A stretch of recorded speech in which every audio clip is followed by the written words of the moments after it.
If you have a straight ramp which is leading up to the Great Pyramid, if it's going to carry blocks right up to the what will be the top of the Great Pyramid, no gang of workers can haul a 20-ton block. For centuries, we've been told the story is settled. The pyramids were built by ancient Egyptians using copper tools, ramps, and sheer human labor. Case closed. But what if that explanation is only part of the truth? Now, best-selling author and controversial researcher Graham Hancock is making a claim that's shaking the foundations of history itself. He says he's uncovered evidence pointing to something far older, far more advanced, and completely ignored by mainstream archaeology.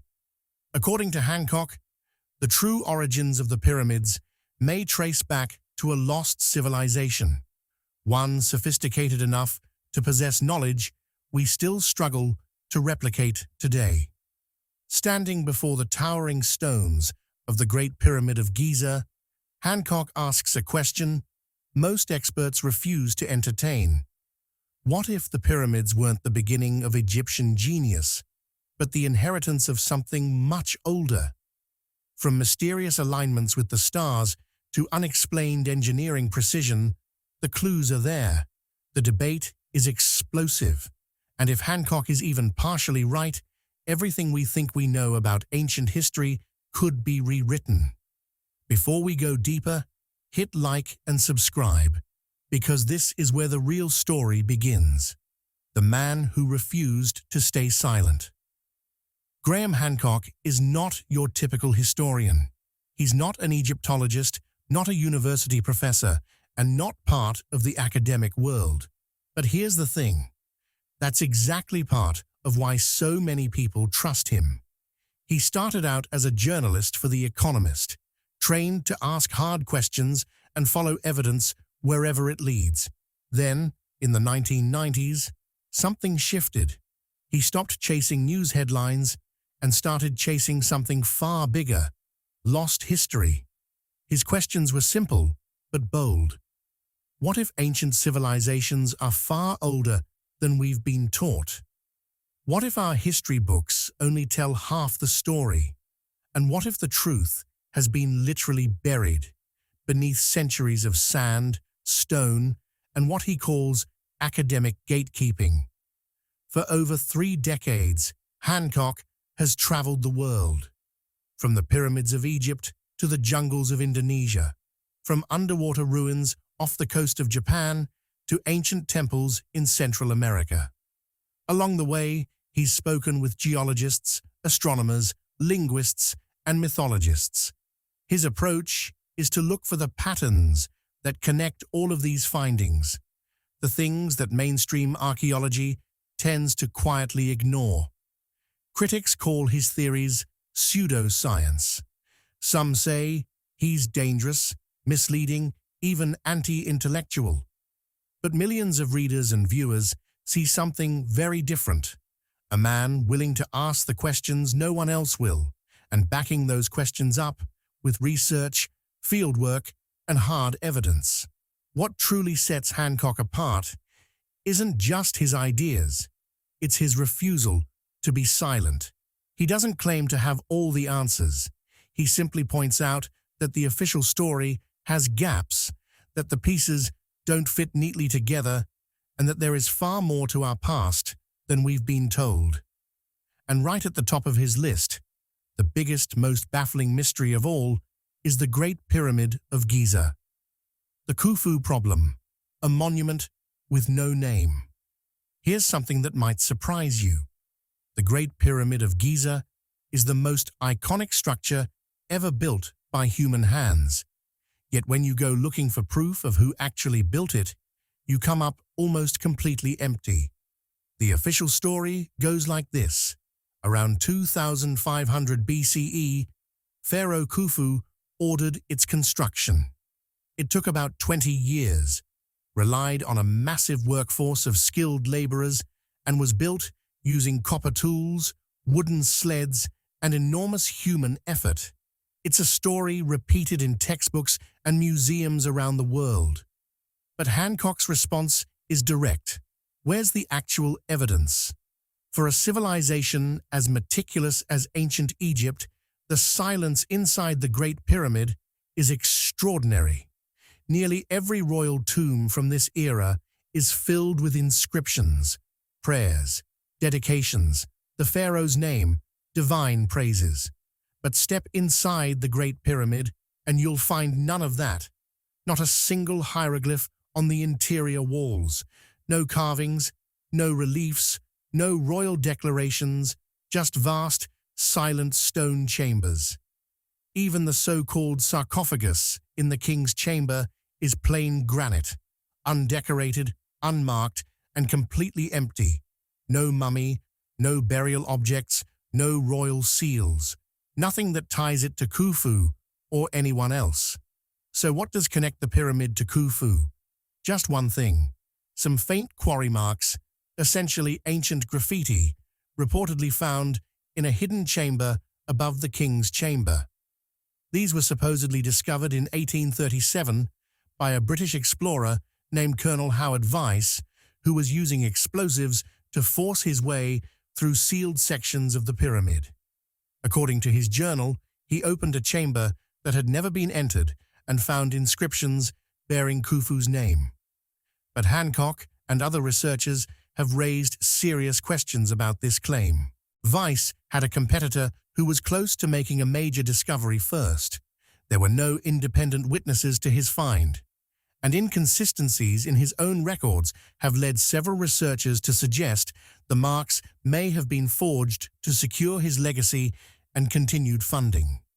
To this day, those quarry marks remain the only direct evidence linking Khufu to the Great Pyramid. There's no inscription on the outside, no ancient papyrus documenting the construction, and no temple reliefs from the period that describe its building. So why is this astonishing structure, a feat of engineering that still baffles modern experts, officially attributed to a king who left no real trace on it? Hancock's answer is unsettling. He believes Khufu didn't build the pyramid at all. Instead, he may have simply found it, claimed it as his own, and added his name to an already ancient monument. Later Egyptian dynasties, Hancock suggests, likely reused and restored structures whose true origins were already a mystery, even to them.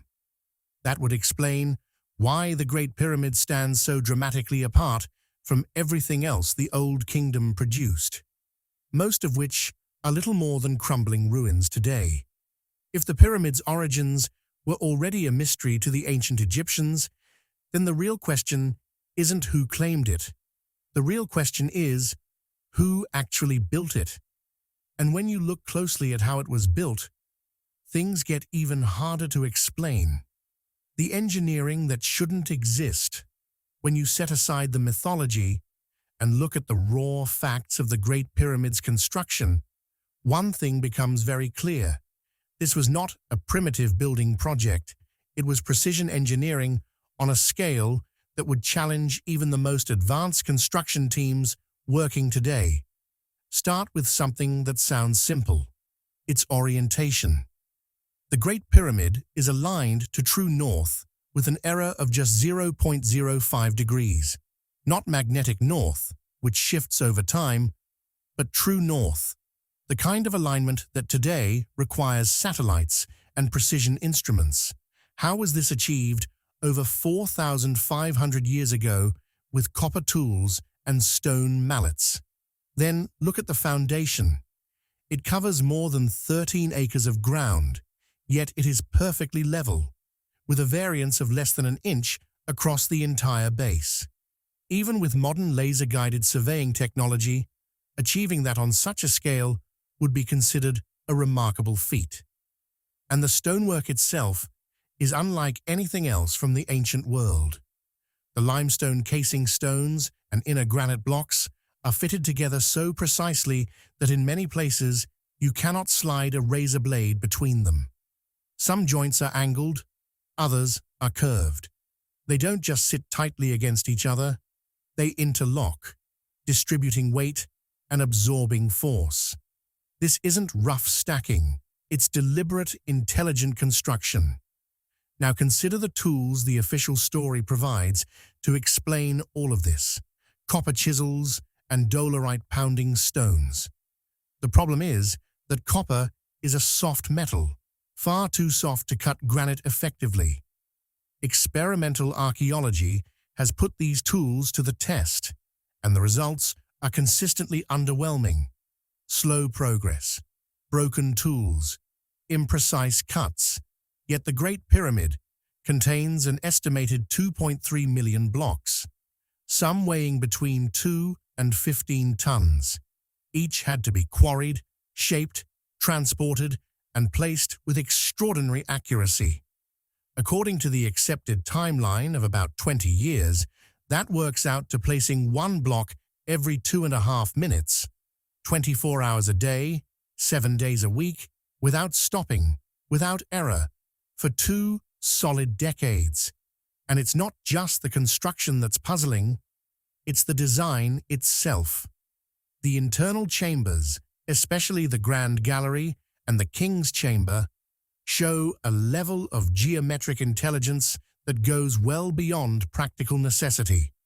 The pyramid's height-to-base ratio approximates pi. Its dimensions encode knowledge of the solar year, the equinoxes, and even the curvature of the Earth. This isn't just a burial chamber. It reads more like a scientific instrument built in stone. Hancock makes a point that's hard to dismiss. The Great Pyramid represents a level of engineering mastery that never appears again in Egypt's history. Every pyramid built after it is worse, less precise, less stable, and in many cases, now little more than rubble. How do you explain a civilization that supposedly began with a masterpiece and then declined from there? His conclusion is straightforward. The Great Pyramid was not built by the Old Kingdom Egyptians working from scratch. It was either inherited from an older source or built with knowledge and technology that we have no record of. Either way, what stands at Giza today defies the story we've been told. But understanding that the pyramid was built with impossible precision is only half the puzzle. The other half is figuring out where all that material came from and how it got there. The 80-ton puzzle, moving the impossible. If the precision of the Great Pyramid is hard to explain, the transportation of its materials takes the mystery to another level entirely, particularly when you look at the King's Chamber. Unlike the limestone blocks used throughout most of the structure, the King's Chamber is built from granite. Not just any granite, massive, heavy slabs transported from Aswan, a quarry over 500 miles away in southern Egypt. Some of these blocks weigh up to 80 tons. That's roughly the weight of a diesel locomotive. Now picture moving dozens of those enormous stones, not just across flat ground, but upstream along the Nile, then inland across the desert, and finally lifted more than 150 feet into the heart of a growing pyramid. All of it, we're told, was done with ropes, wooden sleds, and human muscle. The most popular explanation is the ramp theory, the idea that workers built enormous earthen or spiral ramps to haul the stones upward as the pyramid rose. It sounds reasonable until you run the numbers. Engineers who've analyzed this have pointed out a critical flaw. A ramp long enough and strong enough to move 80-ton stones up to that height would itself have required more material than the pyramid.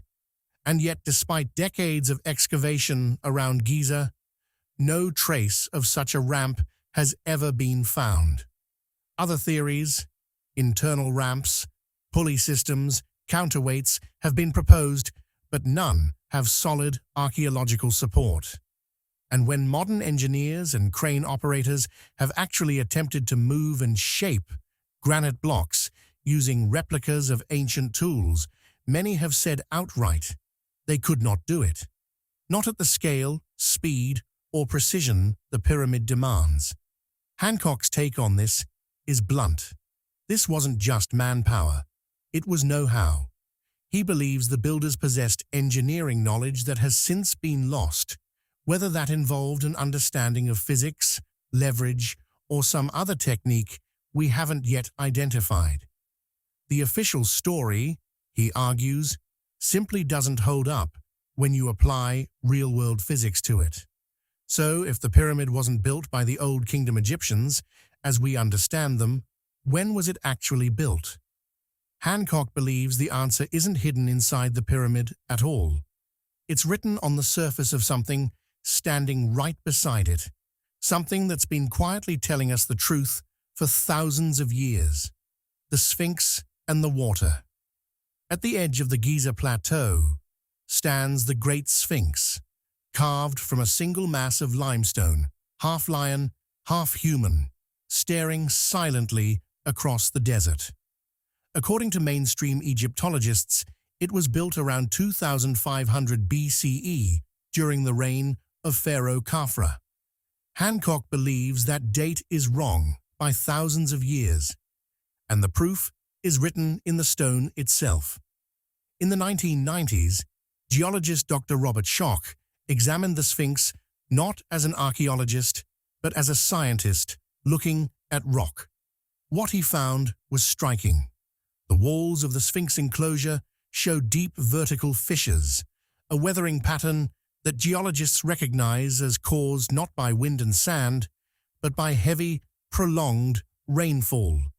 The kind of sustained downpours that leave this signature in stone haven't occurred in the Giza region for thousands of years. The last time that part of Egypt received significant rainfall was somewhere between 10,000 and 12,000 years ago. That single geological finding changes everything. Because if the Sphinx's enclosure shows rain weathering, the Sphinx itself had to be carved before that rain stopped, meaning it was built no later than roughly 10,500 BCE. That's not just before dynastic Egypt. That's before what we typically call civilization. Mainstream historians pushed back hard on this, but they struggled with one inconvenient fact. The geology was sound. Wind erosion simply does not create the patterns visible on those walls. Only water does.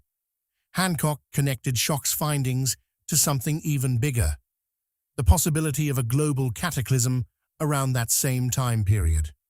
Scientists studying the end of the last ice age have found evidence of a sudden, catastrophic event around 12,800 years ago, possibly caused by a comet impact or massive meltwater surge, something powerful enough to rapidly destabilize early cultures around the world.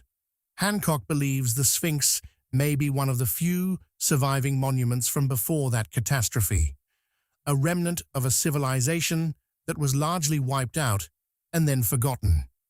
If the Sphinx is that old, then it was not built by the Egyptians we read about in history books. It was found by them, adopted by them, and ultimately claimed by them, just as Hancock believes happened with the pyramids. But here's where the story gets even more extraordinary. Because the date the geology points to, around 10,500 BCE, isn't just geologically significant. It also happens to match something remarkable happening in the sky directly above Giza. A message in the stars. Look carefully at the layout of the three pyramids of Giza, and something odd stands out. They aren't arranged in a perfectly straight line. The third and smallest pyramid is slightly offset from the other two. For a long time, this was treated as a minor quirk of construction. Then researcher Robert Bauval looked up. Bauval noticed that this same offset pattern, three bright stars, two aligned, one slightly off to the side, appears in the constellation Orion, specifically in the three stars of Orion's belt. The Giza pyramids, he realized, are a mirror image of those stars as seen from Earth. But he went further. Using astronomical software to calculate when Orion's belt would have been positioned directly above Giza, in exactly the right orientation to match the pyramid layout, he arrived at a date, approximately 10,500 BCE, the same date that Shoka's geological analysis of the Sphinx points to. Two completely independent lines of evidence, one from geology, one from astronomy, converging on the exact same moment in time. To Hancock, this is not coincidence, it's a message. He argues that the Giza Plateau was designed not just as a ceremonial or burial complex, but as a deliberate sky map, a permanent record built in stone of the heavens as they appeared at a specific moment in history. And this pattern isn't unique to Giza. Ancient sites around the world, Göbekli Tepe in Turkey, Teotihuacan in Mexico, Angkor Wat in Cambodia, all show alignments with specific constellations. All appear to share a common mathematical vocabulary encoded into their architecture in ways that span continents and seemingly predate any known contact between those cultures. Hancock's interpretation is powerful. These are not coincidences. These are fingerprints, evidence of a shared body of knowledge, passed across time and geography by people who understood the stars, understood geometry, and wanted to leave something behind that would outlast everything else they built. Which brings us to the central question Hancock has been working toward. Who were these people? Who had this level of knowledge, and what happened to them? The Ghost Builders, traces of a lost civilization. This is where Hancock makes his most provocative claim, the one that has made him famous and earned him fierce opposition from the academic world. The pyramids, he says, were not built by Pharaoh Khufu. They were not built by any pharaoh. They were built by someone else entirely, thousands of years before dynastic Egypt ever existed. According to Hancock, the true builders were the survivors of an advanced civilization that was devastated around 12,800 years ago, most likely by a comet impact or series of impacts during a period scientists now call the Younger Dryas. These weren't primitive hunter-gatherers. They were architects, astronomers, and navigators, a people with sophisticated knowledge of mathematics, engineering, and the cosmos, knowledge that took the rest of humanity millennia to rediscover. Hancock calls them the magicians of the gods. When their civilization collapsed, he believes its survivors scattered across the globe, carrying fragments of their knowledge with them. Wherever they went, they became the founding teachers of the cultures that would eventually rise to become the ancient civilizations we study today. And the Great Pyramid was one of their most deliberate and enduring legacies.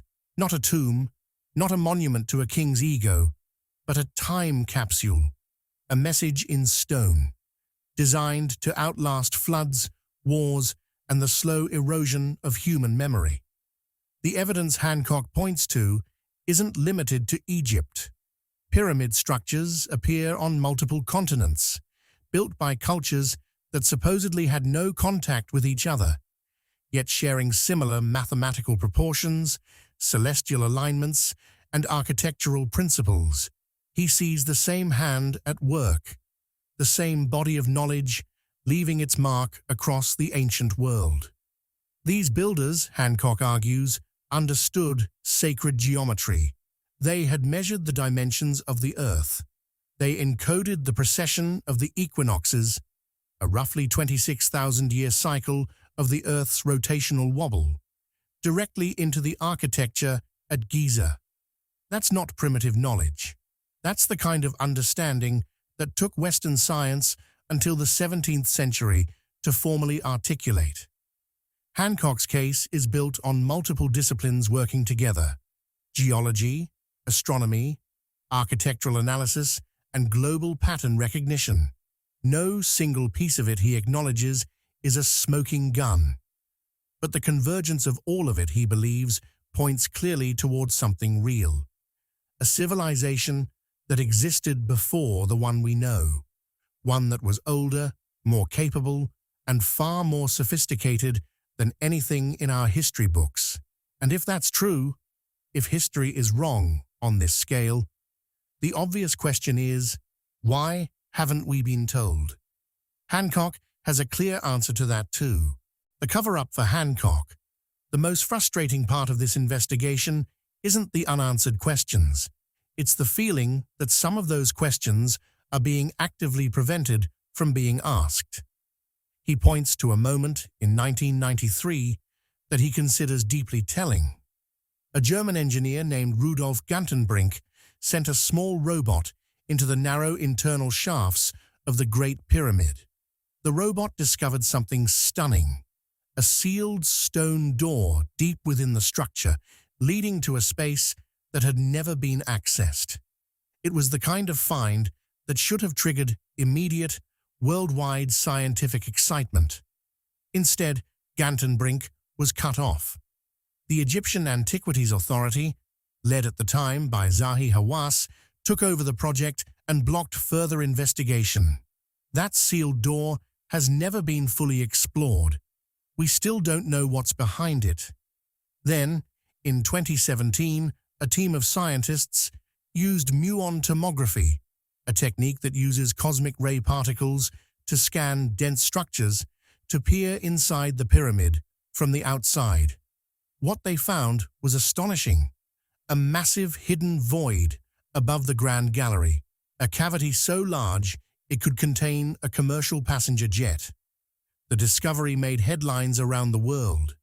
And then essentially, nothing happened.